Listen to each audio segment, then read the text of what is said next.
Napasword na di baboy na eh. Walit eh. Walit eh, baboy. Rumor kayo. Ito yung may-ari.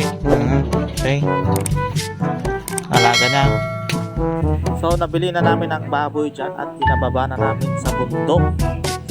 At mahal ang baboy dito sa Pangasinan. Umabot na ng 260 ang live weight dito. Ayan o. Ang gaganda ng mga baboy na nabili namin ngayon. Dalawang baboy. Yan si Boss Kenley, naghahakot ng baboy. Bossing Saber.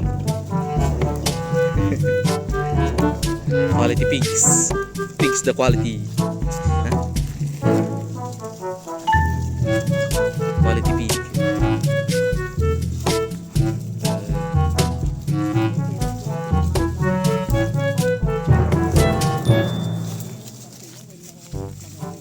Para kanan may paisa.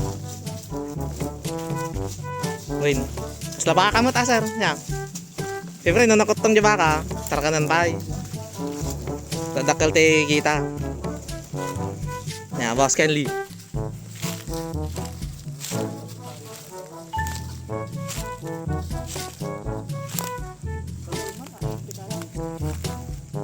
Boss Kenley.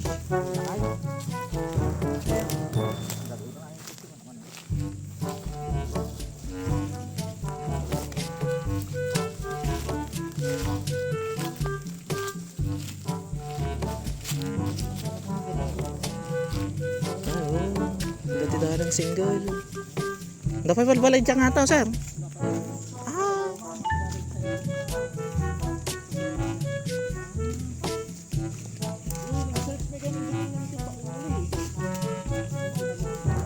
Ayan, mabuti naman hindi kami pinahirapan na baboy na yan.